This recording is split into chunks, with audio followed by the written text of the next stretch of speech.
बिस्मिल्लाहिर्रहमानिर्रहीम अस्सलाम वालेकुम। जी बच्चों, कैसे हैं आप लोग? अच्छा जी बच्चों, आज हमारे पास एक्सरसाइज है 6.6। ये लास्ट एक्सरसाइज है और इसमें हम पढ़ रहे थे ट्रिग्नोमेट्री का ये पूरा एक चैप्टर है। और इसमें ट्राइंगल थी, ट्राइंगल के उसके साइडें थी 3, राइट एंगल ट्राइंगल थी, उसमें साइन कॉस टेन रेशियोज हमने फाइंड आउट की थी। फिर हमने उसका जो टेबल था वो याद किया, और वो जो टेबल है वो बहुत ही ज़्यादा ज़रूरी है इस वजह से कि अभी भी जो एक्सरसाइज करेंगे उसमें उस टेबल के अंदर से जो साइन कॉस की वैल्यूज़ हैं वो भी आनी है, और डिफरेंट भी कैलकुलेटर भी यूज़ करना जो है, क्योंकि उन एंगल्स के अलावा भी एंगल्स हैं 50 का, 60 का, 70 का। तो डिफरेंट एंगल्स की वैल्यूज़ जो हैं वो हम कैलकुलेटर से ज़ाहिर लेंगे। अब यहाँ देखिए करना क्या है, एंगल्स आएंगे यहाँ पे, लेकिन यहाँ पे दो तरह के एंगल होंगे, एंगल ऑफ एलिवेशन और एंगल ऑफ डिप्रेशन। सिंपल सा काम है, कोई ज़्यादा मुश्किल नहीं है। देखें, एंगल ऑफ एलिवेशन इस तरह से होता है कि आपके सामने कोई चीज़ है, और फॉर एग्जांपल ये एक बिल्डिंग है, या पहाड़ी है, या दरख्त है, या पोल है, कोई चीज़ है, और आप यहाँ खड़े हुए हैं, तो डेफिनेटली आप उससे छोटे हैं। ठीक है, वो पहाड़ी, वो चीज़ जो है, वो पोल ज़्यादा लंबा है, 50 फीट है, 100 फीट है। तो जब आप यहाँ से, आपकी आंख यहाँ पे है और यहाँ से आप उसकी टॉप को देखते हैं, बिल्डिंग के उसके टॉप वाले हिस्से को देखते हैं, तो जाहिर है कि ये कोई एंगल बन रहा होता है, क्योंकि देखें यहाँ पे ये ज़मीन होगी, ठीक है, और ज़मीन जो है ये, इसको हम एक्स एक्सिस कह सकते हैं, और ऐसे टॉप के ऊपर जब आपकी नज़र की साइड की ऐसे जा रही होगी तो ये देखें यहाँ पे एंगल बनता है। तो ये वाला जो एंगल है इसको हम एंगल ऑफ एलिवेशन कहते हैं। एलिवेशन का मतलब ही होता है ऊपर की तरफ जाना, एलिवेट करना, उठाना किसी चीज़ को। तो ऊंचाई की तरफ जब हम देख रहे होते हैं तो हमारी आंख का जो लेवल है और ज़मीन का जो लेवल है उसमें जो एंगल बनेगा उसको हम क्या कहेंगे, एंगल ऑफ एलिवेशन। और इसी के अपोजिट होता है एंगल ऑफ डिप्रेशन। डिप्रेशन का मतलब यही होता है नीचे की तरफ कोई चीज़ जाना। हम इकोनॉमिक्स में पढ़ते थे तो वहाँ पे हम पढ़ते थे डिप्रेशन आ गया, यानी महंगाई ज़्यादा हो गई है, लोगों की कुव्वत खरीद कम हो गई है, तो वो डिप्रेशन होता है, चीज़ें तरक्की आपकी नीचे को जा रही है। ठीक है, तो डिप्रेशन का मतलब नीचे को जाना। अब उसी की आप एग्जांपल लें इस तरह से कि कोई बिल्डिंग है और आप बिल्डिंग की समझ लें कि उसके सामने वाली बिल्डिंग में दरमियान में कहीं बैठे हुए हैं, दरमियान वाली स्टोरी में बैठे हुए हैं, तो आप ज़ाहिर है उसको ऊपर की तरफ भी देख सकते हैं ऐसे की तरफ, और उसको आप नीचे की तरफ भी देख सकते हैं, उसकी बेसमेंट की तरफ भी देख सकते हैं कि जहाँ से उस बिल्डिंग का गेट है, जहाँ से लोग अंदर आ रहे हैं।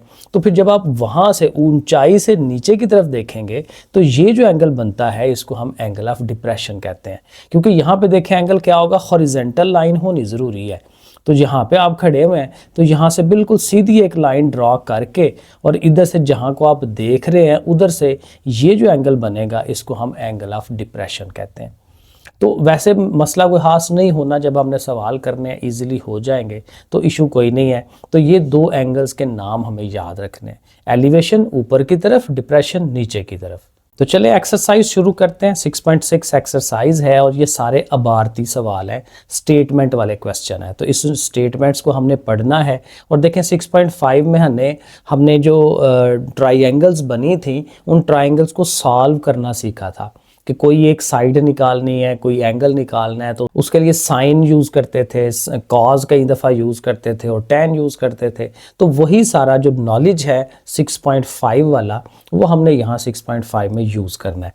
सो देखें पहला question, the angle of elevation. Elevation मतलब यही होगा, हम ऊपर की तरफ देख रहे हैं, of the top of a flag post. हमारे पास एक फ्लैग पोस्ट है, एक खंबा है, एक पोल है जिसके ऊपर टॉप के ऊपर फ्लैग लगा हुआ है, झंडा लगा हुआ है, उसको हमने देखना है टॉप पे ऊपर की तरफ, तो इसलिए तो फिर एंगल ऑफ एलिवेशन बनेगा। From a point on the ground, जाहिर है ग्राउंड के ऊपर हम खड़े हुए हैं तो वहां से हम देख रहे हैं उसको ग्राउंड लेवल से, और वो कितना है 40 metre away from the flag post. हम फ्लैग पोस्ट से कितनी दूर है, 40 मीटर के फासले पर है, और उसका जो एंगल ऑफ एलिवेशन कितना बन रहा है, 60 डिग्री का। Find the height of the post, वो जो पोल हमारा बना हुआ है, बिल्कुल सीधा खंबा बना हुआ है, उस खंबे की हाइट हमने फाइंड करनी है। सो देखें उसको हम साथ साथ ड्रॉ कर लेंगे। तो ऐसे एक खंबा बना लें, ठीक है, बिल्कुल एक स्ट्रेट लाइन लगा लें। मैंने 2 लाइनें लगाई हैं, कोशिश की है कि उसको खंबे को, पोस्ट को बनाया जाए। ठीक है, तो इस टॉप को, यहाँ पे फ्लैग बना हुआ है, इस फ्लैग को हम देखना चाह रहे हैं, और फॉर एग्जांपल हम यहाँ खड़े हुए हैं तो यहाँ से उसको देख रहे हैं। अब वैसे तो हमारी अपनी भी हाइट होती है, अब यहाँ पे हम समझ रहे हैं कि अपनी हाइट ना होने के बराबर है, क्योंकि अपनी हाइट होगी तो उसका फिर अपना एक प्रॉब्लम आ जाएगी। तो हम यही समझते हैं कि हम ग्राउंड के लेवल पे हैं, ज़मीन के साथ चिपके हुए हैं, लेट के हम देख रहे हैं ऐसे कह लें।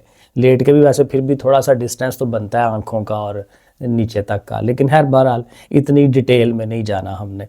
तो हम यहाँ पे हैं ज़मीन पे, और जाहिर है कि ऐसे जब हम इसको मिलाएंगे तो फ्लैग पोस्ट जो है वो भी तो ज़मीन को लगा हुआ है ना। तो यहाँ से लेके हमारे तक का जो फासला है वो उसने बताया हुआ है कि आपके और फ्लैग पोस्ट के दरमियान जो डिस्टेंस है वो 40 मीटर है, और एंगल ऑफ एलिवेशन उसने बताया ना 60 डिग्री। तो यहाँ पे हमारा 60 डिग्री बन गया, और ये जो फ्लैग पोस्ट की हाइट है ये हमें कैलकुलेट करनी है। अब देखें प्रॉपर एक ट्राइंगल, राइट एंगल ट्राइंगल, क्योंकि पोस्ट हमने बिल्कुल सीधा लगाना है, ये मेरा थोड़ा सा टेढ़ा है लेकिन बहरहाल सीधा होता है। तो यहाँ पे 90 डिग्री है, तो वही जो पीछे हम 6.5 में करते आ रहे हैं ट्राइंगल्स को सॉल्व करना, वही यहाँ पे होगा। अब यहाँ गौर करें हमें गिवन क्या है और फाइंड क्या करना है। हमारे पास एंगल भी है, हमारे पास ये बेस भी है, क्योंकि एंगल के साथ बेस होती है, और साथ ये जो परपेंडिकुलर है ये हमें फाइंड करना है। तो परपेंडिकुलर और बेस को यूज करते हुए कौन सी चीज यूज होगी, साइन, कॉस के टैन।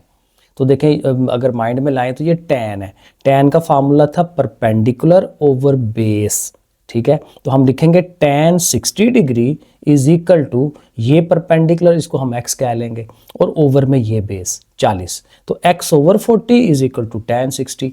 ये रिलेशन हमने यूज करना है। सो देखें दोबारा मैंने उसको सामने यहाँ बनाया है ताकि आपको परेशानी ना हो। पहले आप लेट कर लें कि हाइट उसकी x है, ये वाली, इसको x कह लेते हैं। टैन 60 वही वाला, परपेंडिकुलर ऊपर आना है और नीचे बेस आनी है। परपेंडिकुलर को हमने x कह लिया हुआ है, बेस हमारी ये 40 है, और टैन 60 जो है वो हम कैलकुलेटर में देख लेंगे।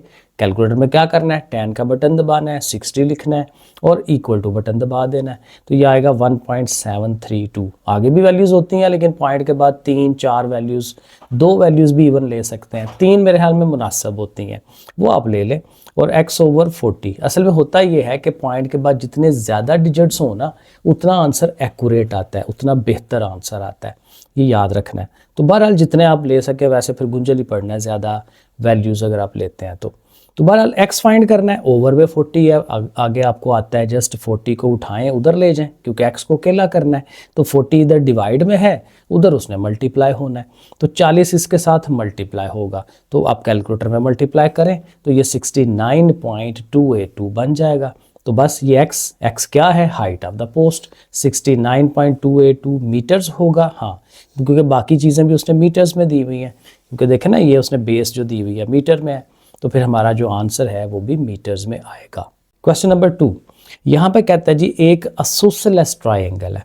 असोसिलेस ट्राइंगल ये होती है कि जिसकी 2 साइडें आपस में बराबर होती हैं, ठीक है। उर्दू में पता नहीं मुतमासलुस्सकैन कुछ इस तरह का वर्ड है, वो आप देखिएगा। An isosceles triangle has a vertical angle of 120 degree. ऐसे करके एक असोसिलेस बना लेते हैं और हम दिखा देते हैं कि भाई ये वाली साइड और ये वाली साइड बराबर है। बराबर दिखाने के लिए ये होता है कि एक छोटी सी ना लाइन बीच में लगा देते हैं ऐसे करके कि भाई ये और ये बराबर है, नाम भी रख देते हैं A B C ऐसे, और इसका वर्टिकल एंगल, वर्टिकल मतलब ऊपर वाला, तो ऊपर वाला ये वाली चीज़ बन रही है तो ये 120 डिग्री है, ठीक है, ये भी उसने बताया हुआ है। और क्या है, and a base of 10 centimetre, तो इसकी ये जो बेस है नीचे वाली वो 10 सेंटीमीटर है, A से लेके B तक, ये हमने नाम खुद रखे हैं ABC, ठीक है। तो ये हो गया। और क्या करना है, find the length of its altitude.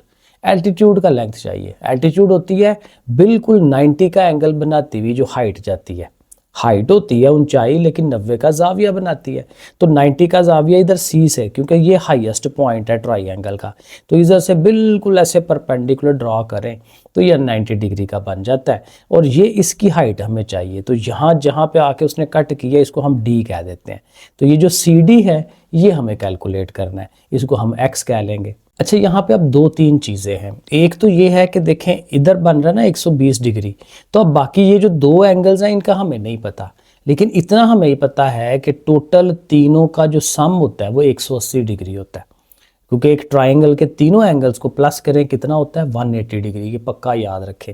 अब 120 तो ये है, तो बाकी ये जो दोनों हैं ये टोटल कितने होंगे, 60 होंगे, ठीक है ना, 120। ये देखें फिर हमने लिखा है कि angle A plus angle B वो कितना होगा, वो 180 में से आप 120 को माइनस कर दें, क्योंकि तीनों मिलके 180 है ना, तो 180 में से अगर ये निकल जाए तो फिर ये दोनों आ जाते हैं, तो ये दोनों फिर लाने के लिए आप माइनस करवा लें। Angle A plus angle B is equal to 60 degree, दोनों को प्लस करें 60 आता है। अब अभी तक इतना तो पता हो गया, लेकिन अब ये नहीं पता कि ए कितना है और बी कितना है।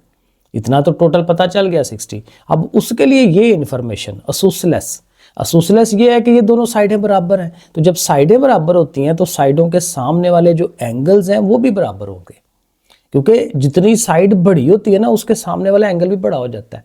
साइड को छोटा करें उसके सामने वाला एंगल भी छोटा हो जाता है, ये आप करके देख सकते हैं।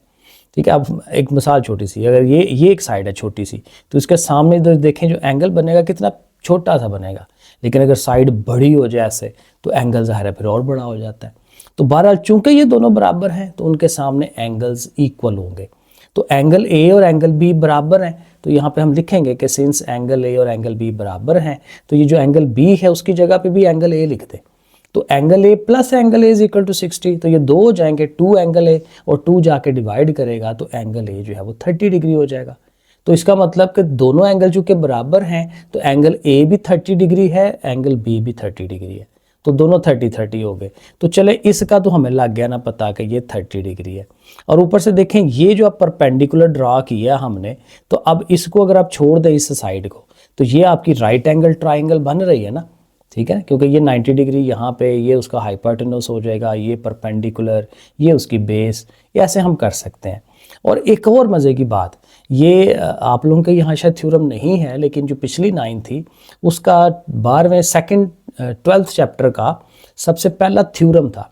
और थ्योरम ये कहता है कि जब आप ऐसे परपेंडिकुलर ड्रा करते हैं तो वो नीचे वाली लाइन को बाइसेक्ट भी करता है, आधा आधा भी कर देता है। तो जब इसको आधा कर देता है ये टोटल कितना है 10 सेंटीमीटर, तो ए से लेकर डी तक भी 5 हो जाएगा और डी से लेकर बी तक भी 5 हो जाएगा, तो हमें ये वाली वैल्यू भी मिल जाएगी 5 सेंटीमीटर। तो ये हमने काम आगे पेज पे किया हुआ है, ये मैं आपको दिखा देता हूँ। तो ये देखें मैंने लिखा भी है कि since C D is an altitude, वो एक लंबी लाइन सी डी एल्टीट्यूड है, and it also bisect A B को बाइसेक्ट करती है, आधा आधा कर देती है। सो ए डी जो है वो जो छोटी लेंथ है यहाँ से लेकर यहाँ तक वाली ए डी, वो किसके बराबर है, टोटल ए बी जो लेंथ है ए बी उसका हाफ है, उसको 2 पे डिवाइड करें।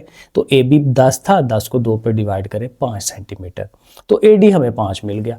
अब देखें ये ए डी 5 है, एंगल 30 है, इसको हमें कैलकुलेट करना है। तो अब ये पूरी इंफॉर्मेशन हम यूज़ कर सकते हैं। और ये देखें ये परपेंडिकुलर, ये बेस, दोबारा से tan यूज़ होता है, इन सवालों में अक्सर tan यूज़ होता है। तो tan 30 degree is equal to, इसको अगर आप x कह लेते हैं, tan 30 is equal to x/5। वो देखें हम इसको यूज़ करेंगे, tan 30 x/5।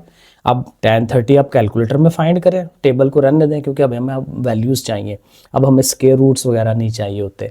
तो कैलकुलेटर में देखें tan 30 कितना आता है, वो ये लिखें x/5। अगेन हमें x चाहिए तो 5 जाके उधर मल्टीप्लाई होगा, इधर डिवाइड में है तो 5 जाके ज़रब होगा उससे, तो 2.886। तो आप इसको सीधा भी कर लें साथ, x is equal to this one. तो ये इसका आंसर है कि उसके जो एल्टीट्यूड की हाइट है वो कितनी है, 2.886 सेंटीमीटर। क्वेश्चन नंबर 3, यहाँ पे क्या करना है जी, a tree is 72 metre high, एक दरख्त है और वो कितना है 72 मीटर ऊंचा है। तो ये हमने दरख्त बना लिया 72 मीटर बिल्कुल straight. Find the angle of elevation, angle of elevation ज़ाहिर है ये जो नीचे से ऊपर की तरफ एंगल बनता है वो, of its top, definitely top का ही होगा angle of elevation, from a point 100 metre away on the ground level, ground level से कितना दूर, 100 मीटर दूर।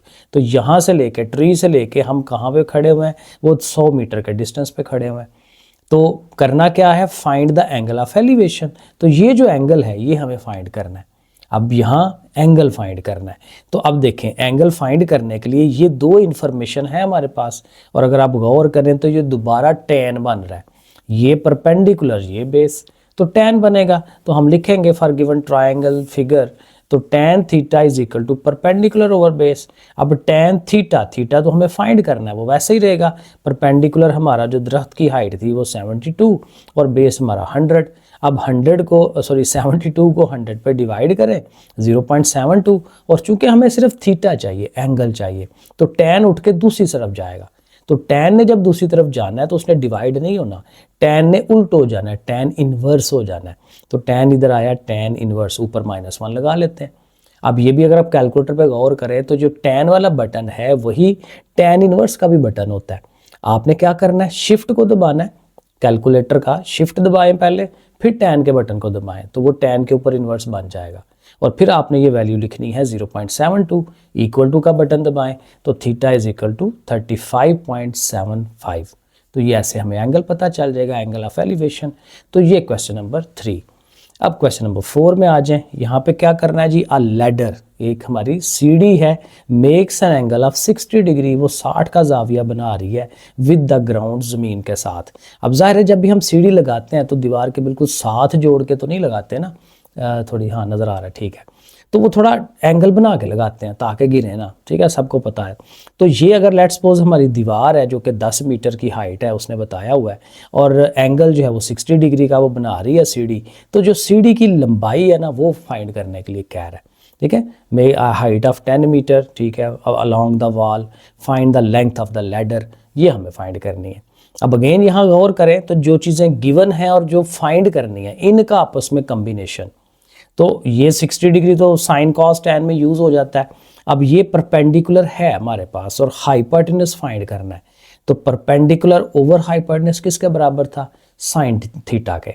तो sine 60 degree is equal to 10 over x, क्योंकि अगर हम इसको x कह लेते हैं तो ये हमने कहना है let the length of the ladder is equal to question mark नहीं x, इसको हम x कह लेते हैं, और आगे जो है उसकी जो ट्राइंगल का साइन का फार्मूला है वो हम यूज़ कर लेते हैं, sine 60 is equal to 10 over x। तो बड़ा सिंपल है, x को उठाएं उधर ले जाएं, साइन 60 इधर ले आएँ। वैसे साइन 60 पहले वैल्यू ले लें कैलकुलेटर में, 0.866 10 ओवर x। अब x उधर ले जाएं, इसको इधर ले आएँ, आपस में शफल हो जाएंगे, क्योंकि ये डिवाइड है ना, उधर जाके मल्टीप्लाई, ये मल्टीप्लाई या ऊपर पड़ा हुआ तो उधर जाके डिवाइड में, ठीक है। तो 10 को 0.866 से डिवाइड करा दें तो 11.547, तो ये हमारी आ गई हाइट ऑफ द लैडर। ये भी छोटा सवाल था। क्वेश्चन नंबर 5, अ लाइट हाउस टावर। अब समंदरों के पास ना पुराने ज़माने में लाइट हाउस बनाए होते थे डायरेक्शंस बताने के लिए, लहरों का एंड सो ऑन, जहाज़ों को बताने के लिए किया होता था, मूवीज़ में कहीं आप देखें उसको। तो अ लाइट हाउस टावर, एक टावर बना हुआ है, कितना है, 150 मीटर हाई, तो उसकी जो ऊंचाई है, बिल्कुल ज़ाहिर है ये भी सीधा होगा ऐसे, तो 150 मीटर की हाइट तक वो जाता है। Okay, the angle of depression, अब यहाँ पे एंगल ऑफ एलिवेशन उसने छोड़ दिया, एंगल ऑफ डिप्रेशन है, मतलब कि आप यहाँ से टावर से नीचे की तरफ देख रहे हैं, ठीक है। The angle of depression from the top of the tower, अब यहाँ से देखना है टू अ शिप, और नीचे शिप उसको नजर आ रहा है, शिप अगेन हम समझेंगे कि समंदर के साथ लगा हुआ है, छोटी सी कश्ती है ऐसे कह लें। To a ship is 60 degree, तो एंगल ऑफ डिप्रेशन कितना है, 60 डिग्री। अब एंगल ऑफ डिप्रेशन देखें कैसे बनता है, वो जरा गौर करना है। यहाँ पे ये हमारी लाइन ऑफ साइट है ना, यहाँ से हम उसको देख रहे हैं नीचे की तरफ, तो एंगल ये अंदर नहीं बनना, एंगल होता है कि उसके आपने बिल्कुल सीधी लाइन चाहिए। अब गौर करें, जब एंगल यहाँ हम बनाते थे तो क्या करते थे, नीचे हॉरिजेंटल लाइन होती थी ना हमारे पास, तो उस हॉरिजेंटल के साथ हमने अपनी जो लाइन ऑफ साइट है उसके साथ एंगल बनाते थे। अब ये हमारी लाइन ऑफ साइट है, तो इसके साथ हॉरिजेंटल लाइन क्या है, जो बिल्कुल लाइन सीधी हो, तो आपको यहाँ खुद से एक लाइन ड्रा करनी पड़ती है ज़मीन की तरह की। तो यहाँ पे फिर ये एंगल कि ये हॉरिजेंटल लाइन और ये लाइन ऑफ साइट, इनके दरमियान जो एंगल है ये है एंगल ऑफ डिप्रेशन। तो ये 60 डिग्री है जो उसने दिया हुआ है। लेकिन अब मज़े की बात यह है कि हम इसको यूज़ करेंगे। ये देखें, एक ही लाइन के उस तरफ उल्टी तरफ जो एंगल है वही एंगल उसके दूसरी तरफ भी होता है, तो जो एंगल इस तरफ बन रहा है वही एंगल यहाँ पे बन रहा है, और वो 60 इधर पहुँच जाएगा, और इसको हम यूज़ कर लेंगे, क्योंकि नॉर्मली हम इसी को यूज़ करते हैं, ऊपर वाले को कहाँ यूज़ करते हैं। पिछले 4 सवालों में हमने ऐसे किया है, और वो जो पिछली 6.5 थी हर दफ़ा यहाँ वाले एंगल को ही हम यूज़ करते हैं, जो हमारे लिए आसान है, याद रखना भी ईजी होता है। तो इसकी लॉजिक के हिसाब से एंगल इधर आ गया, बस ये इधर समझना था। अब फाइंड क्या करना है, find the distance between the ship and the tower. ये शिप है और ये टावर है, तो टावर और शिप के दरमियान जो फासला है इसको हमने एक्स कह लिया है, ये हमें फाइंड करना है। अब ये बेस है, ये उसका परपेंडिकुलर है, ये एंगल है, तो परपेंडिकुलर बेस फिर tan आ गया, tan यूज़ करेंगे, लेकिन एक दो लाइन लिख लें। Let the distance between the ship and the tower, ship और टावर के दरमियान जो डिस्टेंस है वो x है। स्टेप बना लेते हैं ऐसे, x है, ठीक हो गया। और जाहिर है कि अब यहाँ पे tan फार्मूला लगना है, tan 60 150 ओवर x, वो हम लिखेंगे और इसको सॉल्व करवा लेंगे। बाकी काम तो ईजी है, tan 60 कैलकुलेटर में ले, 150 ओवर x है। अब अगेन x उधर चला जाएगा, 1.732 उसकी जगह पे आ जाएगा, और उसको आप डिवाइड कराएं तो 86.6 मीटर्स। तो ये है जी फासला between the ship and the tower. तो ये हमारा सवाल छोटा ही था, लेकिन जाहिर है कि उसमें समझ के करेंगे तो होगा सही। Question number 6, measure of an angle of elevation of the top of the pole is 15 degree from a point on the ground। यहाँ तो तक तो बिल्कुल सीधा है कि जी एक हमारे सामने एक पोल है और पोल के सामने जो एक एंगल ऑफ एलिवेशन बन रहा है वो 15 डिग्री का है। तो ये 15 डिग्री का हमने यहाँ पे देखें शो कराया, क्योंकि ये 15 डिग्री छोटा एंगल होता है ना, तो ज़रा लंबा शो कराना होता है उसको। ना भी कराएं तो है वो डायग्राम के नंबर थोड़ी होते हैं, डायग्राम तो हम अपने लिए बनाते हैं ना, समझने के लिए। तो बहरहाल ये एक एंगल हमने शो करा दिया। अब कहता है in walking 100 metre toward the पोल।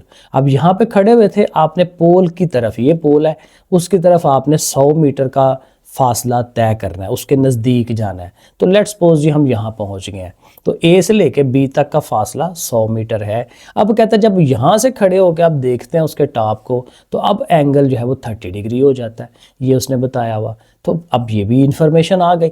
आगे कहता है find the height of the pole. तो ये जो पोल की हाइट है ये हमें फाइंड करनी है। अब हाइट ऑफ द पोल हमने फाइंड करनी है CD, ठीक है, ये हमने फाइंड करना है। तो इसको नाम रख लें, x रख लें, y, तो मैंने इसका नाम रखा है जी y, ठीक हो गया, यहाँ पे लिखा भी है। और ये भी जो चीज़ है ना, ये भी यूज़ होनी है, क्योंकि इसका हमें पता नहीं है। इतने का तो पता है कि जी यहाँ से लेके यहाँ तक 100 मीटर है, तो इसका नहीं पता, इसको भी कोई नाम रख दें, इसको x कह देते हैं, जिसको मर्जी x y कह लें।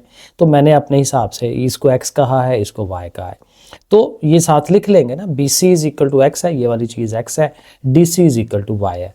अब यहाँ गौर करें तो आपके पास दो इक्वेशनें बन रही हैं, या दो ट्राइंगल्स बन रही हैं। अगर आप ये दरमियान वाले को छोड़ दें तो ये देखें एक बड़ी ट्राइंगल बन रही है, राइट एंगल ट्राइंगल। तो इसमें भी देखें आपके पास tan वाला फार्मूला ही है, tan 15 इज इक्वल टू ये उसका परपेंडिकुलर, ये उसकी सारी बेस। तो सारी बेस के अंदर A से लेके C तक 100 भी है और x भी है, तो इनको यूज़ करेंगे। और एक दफ़ा अगर आप बाहर वाली को छोड़ दें तो ये जो BCD ट्रायंगल है, इसमें भी देखें tan बन रहा है, y और x, और ये tan 30 डिग्री। तो बस इन्हीं को यूज़ करना है और यहाँ से y निकाल लेंगे, क्योंकि हमें y चाहिए, उसका CD का डिस्टेंस चाहिए। तो देखें पहले हम कौन सी ट्रायंगल यूज़ कर रहे हैं, BCD, ये छोटी वाली। हर दफ़ा छोटी वाली को पहले यूज़ करें। आगे भी एक दो सवाल है, उसमें भी ऐसे ही करना है, तो स्मॉल वाली पहले यूज़ होनी है। ओके, तो यहाँ पे भी tan लगना है ना, tan 30 is equal to CD over BC, ये देखें हमने लिख दिया। और DC या CD जो है वो y है, ये x है, तो देखें y ओवर x, tan 30 की वैल्यू आप ले लें। अब यहाँ पे देखें किसी एक को हम फाइंड नहीं कर सकते, तो हम ये करेंगे कि x उधर चला जाएगा, 0.577 इधर आ जाएगा, तो x इधर, y ओवर ये दिस वन। अब यहाँ इसको यहीं पे छोड़ दें, ठीक है, ये फर्स्ट इक्वेशन बन जाएगी। अब हमने दूसरी ट्रायंगल पे आना है, बड़ी वाली पे। तो इसमें मैंने कहा कि tan 15 is equal to y, ये वाला आ जाएगा, और नीचे ये 100 प्लस x आ जाना है। तो वो देखें आगे फिर मैंने उसको किया है, ये देखें जो बड़े वाली ट्रायंगल है ACD, उसमें tan 15 DC ओवर AC, क्योंकि नीचे वाला पूरा AC था, A से लेकर C तक, बीच में ये आता था B वाला, लेकिन हमें टोटल को लेना है, ऐसे करके वो थी ना ये वाली, और ये ऐसे, तो ये टोटल बेस है, ठीक है, ये CD। तो साथ मैंने कहा बना लेते हैं ताकि फिर वो सामने ना हो तो फिर इशू होता है, ठीक है। तो DC हमारा ये वाला और AC हमारा ये टोटल। अब AC जो है, AC हमारा 100 ये वाला और X ये वाला, तो देखें AC की जगह 100 और X, और DC हमारा Y था, उसकी जगह Y लिख लेते हैं। इधर वही tan 15 की वैल्यू कैलकुलेटर में यूज़ कर लेंगे, ये आ गया। अब ओवर ख़त्म कराएं, ये 100 प्लस x इधर डिवाइड में है, इधर इसके साथ मल्टीप्लाई की शक्ल में आ जाएगा, ब्रैकेट की शक्ल में। अब चूंकि ये मल्टीप्लाई हो रहे हैं तो 0.268 को 100 से ज़रब दें, ये आ जाएगा। 0.268 x के पास जाएगा तो उसके साथ आ जाएगा, साथ ये y है। अब ये देखें हमारे पास एक इक्वेशन आ गई है। अब यहाँ पे हम ये करेंगे कि जो पहली इक्वेशन थी फर्स्ट वाली, उसको उठा के यहाँ x की जगह पुट कराएंगे, क्योंकि उसमें क्या था कि x is equal to something था, ये देखें x is equal to y over this one. तो x की जगह ये जो वैल्यू है ना y ओवर 0.577, इसको हमने यूज़ करना है। ये देखें, ये वही आ गया ना 26.8, वो लिखा हमने वैसे ही 0.268 ऐसे, और x की जगह पे देखें y ओवर 0.577, ठीक हो गया, और आगे से y। अब ये सारी जो इक्वेशन है ना, अब ये y की शक्ल में है, इसको हम सॉल्व करेंगे और आराम से y निकल आएगा। देखें ये ऐसे ही, अब देखें यहाँ पे y तो ऊपर है लेकिन ये टर्म भी ऊपर है, ये नीचे है, तो कैलकुलेटर में ये लिखें डिवाइडेड बाय ये करें, तो ये आपके पास 0.464 आ जाएगा y। अब अगेन y चूंकि फाइंड करना है तो ये वाली y वाली टर्म उठा के उस y वाले के पास ले जाएं, इधर पॉजिटिव है उस साइड पे माइनस हो जाएगी। अब यहाँ पे क्या करना है, इसमें से ये माइनस होना है, ये असल में 1y है, किसी के साथ कुछ ना लिखा हो तो वहाँ 1 होता है, तो 1 में से आपने 0.464 को माइनस कराना है, y को छोड़ दें, 1 माइनस दिस 1, तो वो आ जाएगा 0.536, और साथ अब y लिख लें, ठीक है। अब y के साथ ये चीज़ मल्टीप्लाई हो रही है, उधर जाके उसके डिवाइड में आएगी, तो उसके ओवर में लिख दें। अब कैलकुलेटर में डिवाइड कर लें तो y की वैल्यू ऑलमोस्ट 50 आपको मिल जाएगी। तो 50 मीटर आपने डिस्टेंस उसका बता देना है। वो x जो था उसकी वैल्यू फाइंड करने की कोई ज़रूरत नहीं है, क्योंकि हमें वो उसने कहा ही नहीं फाइंड करने के लिए, तो हमने उसको यूज़ किया है बट उसको फाइंड नहीं किया। Question number 7, find the measure of N angle of elevation. Angle of elevation हमें चाहिए, उसको फाइंड करना है। ऑफ द सन, सूरज है, सूरज यहाँ पे कहीं पे है और सूरज की तरफ लेट्स सपोज हम देख रहे हैं, देखा तो नहीं जाता लेकिन लेट्स सपोज हम देख रहे हैं, तो उसका जो एंगल ऑफ एलिवेशन है एंगल थीटा, वो हमने फाइंड करना है। If a tower 300 metre high, तो ये एक टावर है 300 मीटर हाई ऊंचा है, cast a shadow 450 metre long. अब ज़ाहिर सूरज इधर होगा तो उसका ये जो पोल सामने पड़ा हुआ है तो ऐसे रोशनी पड़नी है, तो उसका जो साया है वो नीचे बनेगा यहाँ पे ज़मीन के ऊपर, क्योंकि सूरज अगर इधर होगा तो साया तो इस तरफ चला जाएगा ना, तो सूरज हम यहाँ पे बनाते हैं। वैसे अगेन बनाने की ज़रूरत नहीं है, आपने समझने के लिए है। तो ये जो टावर है इसकी हाइट कितनी है, 300 मीटर। सूरज की वजह से उसका जो शेडो बन रहा है वो उससे भी ज़्यादा है, वो 450 है। जैसे हमारा भी कभी शेडो लंबा हो जाता है जब सूरज थोड़ा सा नीचे की तरफ होता है। तो एंगल हमें फाइंड करना है, ठीक है। अब अगेन देखें, गौर करें कि हमें गिवन क्या है। अगेन परपेंडिकुलर है और बेस है, तो परपेंडिकुलर और बेस हमेशा tan, आगे भी कई दफ़ा tan यूज़ हुआ है, तो tan theta is equal to 300 over 450। तो देखें 300 ओवर 450, अब इनको डिवाइड करें 0.667, और अगेन जैसे पीछे किया था थीटा फाइंड करते हुए कि tan उठ के इस तरफ आएगा, tan इन्वर्स हो जाएगा।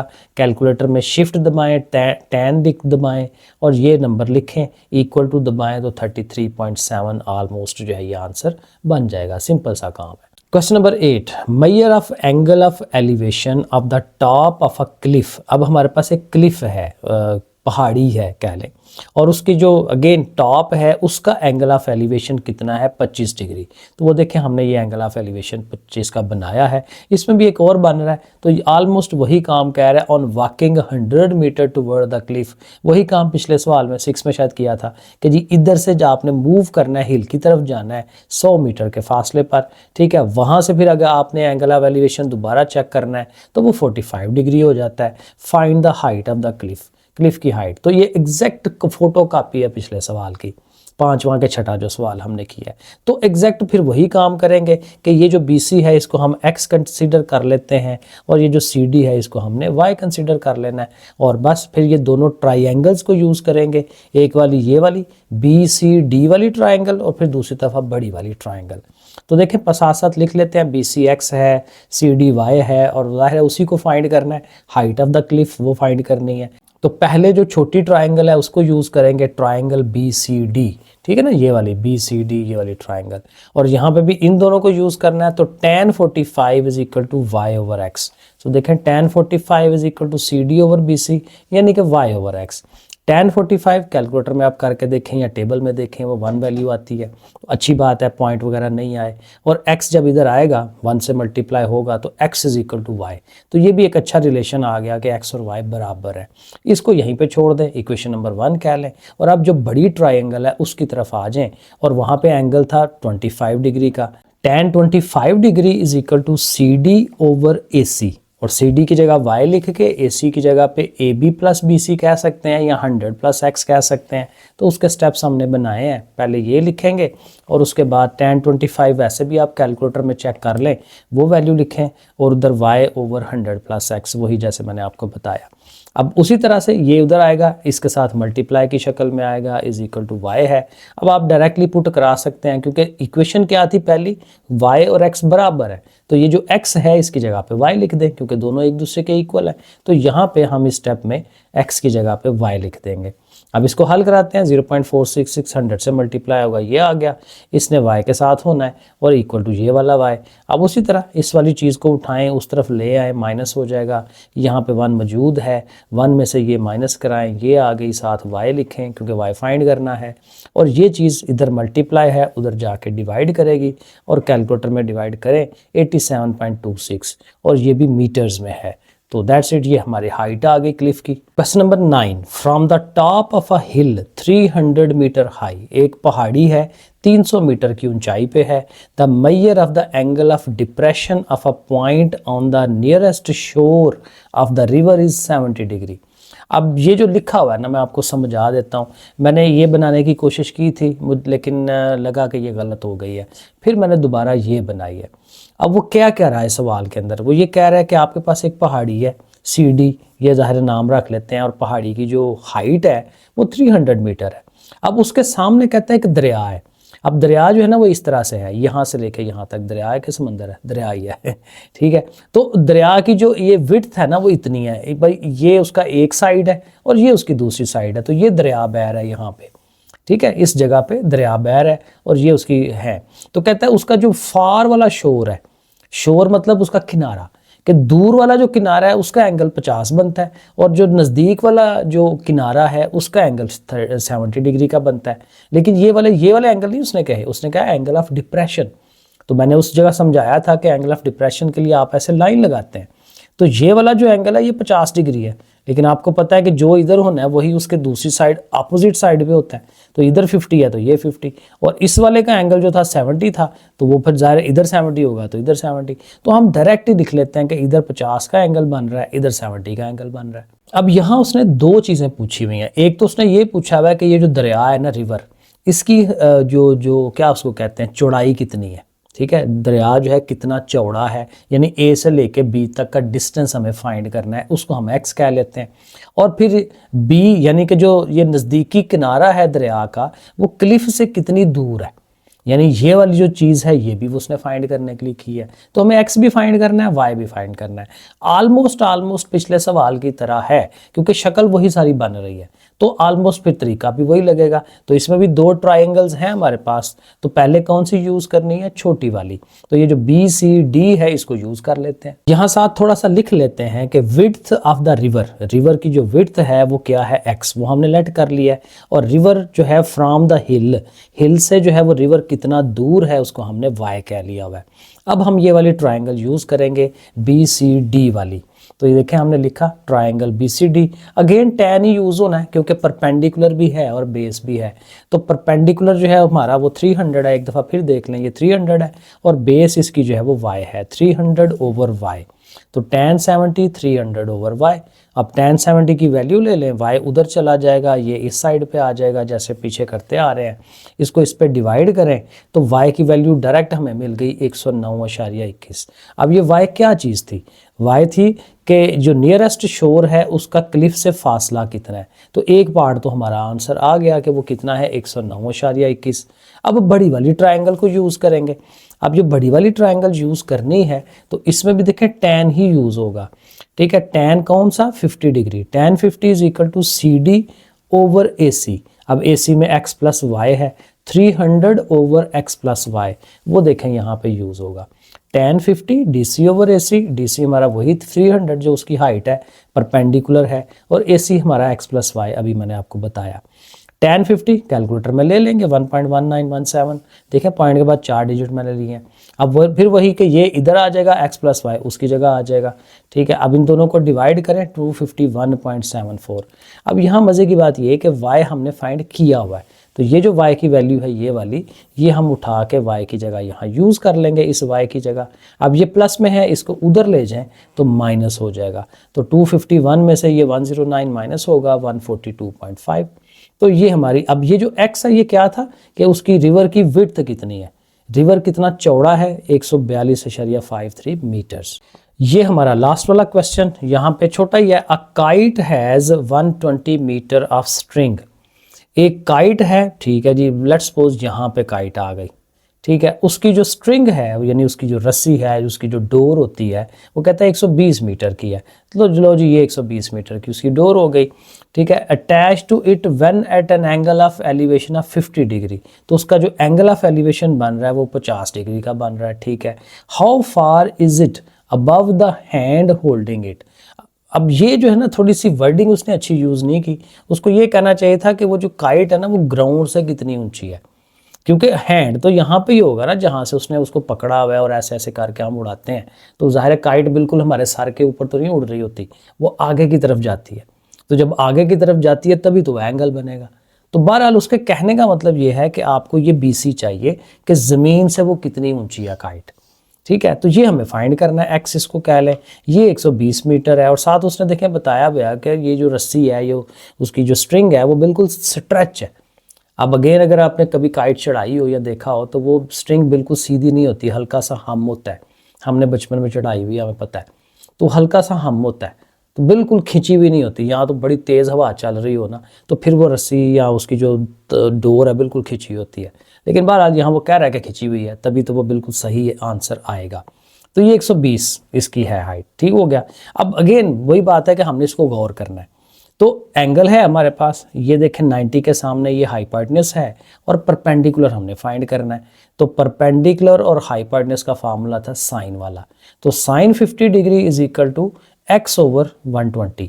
तो ये हम यूज़ करेंगे इन ट्रायंगल ABC। AC जो है वो 120 है ये वाला, BC जो है वो x है, और ज़ाहिर है sine 50 degree is equal to BC over AC। ये हमारा BC, ये हमारा AC। BC हमारा x है, AC अभी हमने कहा कि वो 120 है। अब अगेन चूंकि x फाइंड करना है तो जस्ट इसको 120 को इधर ले आए, इसके पास इधर डिवाइड में है, इधर मल्टीप्लाई होगा, दोनों को मल्टीप्लाई कर दें तो x अकेला हो जाएगा 91.92। अब ये हम कहते हैं कि वो अब हैंड से तो नहीं हम कहते हैं ज़मीन से इतना वो ऊंची होगी वो जो गुड्डी है, वो जो काइट है, ठीक है। तो दैट्स इट, ये हमारी एक्सरसाइज हो गई। ठीक है जी बच्चों, फिर ओके, अल्लाह हाफिज़।